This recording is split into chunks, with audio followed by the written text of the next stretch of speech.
Hi, I'm Ben Felder with the Oklahoman here in the News OK studios, and joining me are two students from the Oklahoma City area, Doran from Cassidy High School and Brennan Bratcher from Yukon. Guys, thanks so much for your time. Appreciate it. Thank you for having us. Yeah, we wanted to invite you in to talk about the March for Our Lives rally. Now, this is an event that's taking place on March 24th, and there's going to be different events across the country and even maybe here in Oklahoma.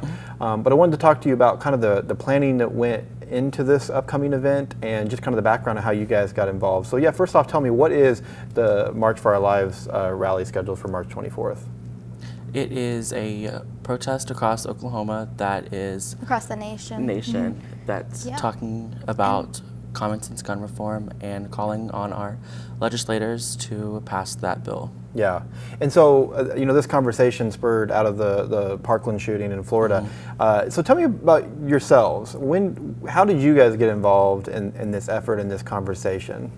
I remember I was homesick the day Parkland happened, and I was like working on my paper, and I got distracted. I went on to like a news site, and I saw that it happened, and like I was really just upset, but I couldn't let my parents know because I got distracted. So like I waited a couple more minutes, and I told my mom. And then when I saw like Emma Gonzalez's speech and Sarah Chadwick on Twitter and Delaney Tarr and all those leaders who were so powerful and they were creating a march, I wanted to help because I knew that change wasn't going to happen unless we demanded that it happen.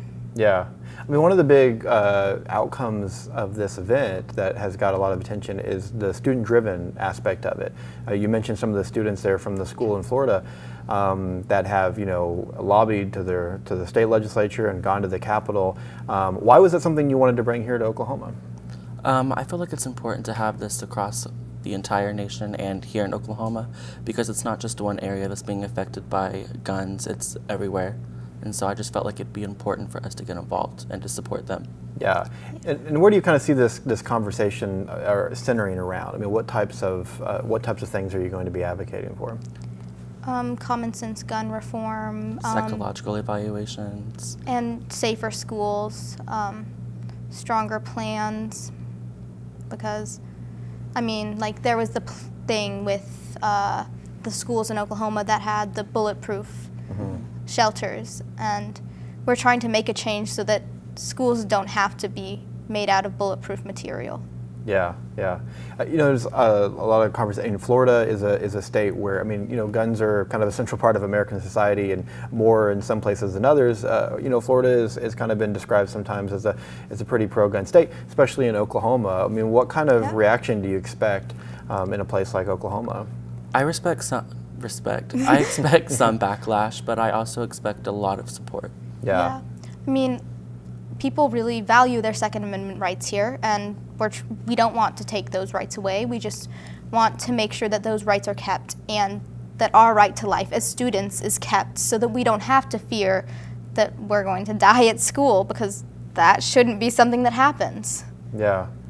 You know, every time there's one of these shootings, there's often a student or a parent who say, you know, you hear about it somewhere else and you never think it'll happen here.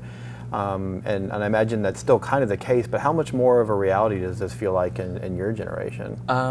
Just a couple days ago, my high school was actually under a threat of a not active shooter, but there was a threat of a shooting. So I always had that mindset of it can't happen here. And then just a couple days ago, it did happen here, and it was scary. Like, I was texting my mom, I should not be thinking this in my statistics class. I should be worried about math, not am I going to get gunned down? Is this going to be the last text I respond to my mom? Yeah. Yeah, like in our group chat, we've had several people who've had responses, and they've all been like, I love you guys. Like, that shouldn't be something that I get from one of my friends. Like, I should never have to get a text from one of my friends at school that says, I love you, but I'm scared I'm going to die. It should be, where do you want to go to lunch? Like, where do you want to meet up? Like, not, are we going to die this hour? Yeah, yeah. And, you know, something that we've seen, you know, in the weeks since the Florida shooting, I mean, there's been a lot of kind of threats, and, you know, fortunately, a lot of them have been hoaxes, but, you know, schools and police have been saying that they've been getting increased threats at school, and just it's something that obviously schools take precaution for. So tell me a little about the planning of this rally. How have you gotten connected with other students? How many are there, and kind of what does the planning look like? There's a lot. Not all of them are active, but active people we probably have like 10 or 12.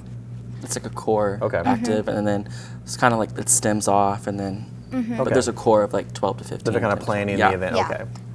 Well, I was going to start my own, but then I looked it up and there was already one. So then I DM'd Jamie, who is the main, who created it, and said, hey, I'd like to help. And then I said, oh, let's start a group chat. And then so that's kind of how we got together, and we share ideas and plan things. And then we have smaller groups that take on each issue. Like we have research, press, Social media outreach. What else? What is Kennedy doing? That's She's on my social media team. she is. Yeah. So kind of a lot of conversations on social media in Yeah. terms of getting the word out Promotion. from other students and that kind of thing. So March 24th, that's a Saturday. Tell me logistically, what is that day going to look like? What are you guys going to be doing? So we're starting at the Oklahoma County Election Boards, where we're going to have voter registration booths that will be run by volunteers, and then we'll have maybe some tables and stuff there, and we'll be selling T-shirts, and then Kind of like a prep for the actual march to the Capitol. and we'll also be handing out signs for people who can't make their own, but we're not going to have like 300. So, but then we're going to, and then at noon we're going to start our march towards the Capitol. And then do you want to talk about what will happen at the Capitol? From around noon to 2 p.m. we're going to have speakers and the actual protest, if you will. And the speakers are just going to talk about common sense gun reform, what we're calling for, their experience, just all of that. Yeah. Tell me about the voter registration part. Why was that important to have on this day? Because a lot of teenagers can't vote, and so for the teenagers who are going to be able to vote, their voices are going to matter, and they're going to make the change, and voting's really important. And so we want people to be able to get out there and make a difference and vote so that things can happen. Yeah. So for those who may be watching, where can they find out more information about what's going on that day? They can find out more information on the Facebook page, and you can just search in the search bar, March for Our Lives Oklahoma City, OKC, and you will get approved, and you can join and just follow the change. Yeah. And then we also have an Instagram, which is March for Our Lives OKC, and a Twitter, which is March OKC. Yeah. Well, Doran and Brennan, a couple of students that are planning the March for Our Lives rally here at the Oklahoma Capitol in Oklahoma City on March 24th. Thanks so much for your time. We appreciate it. Thank you for having me. Thank you. Us.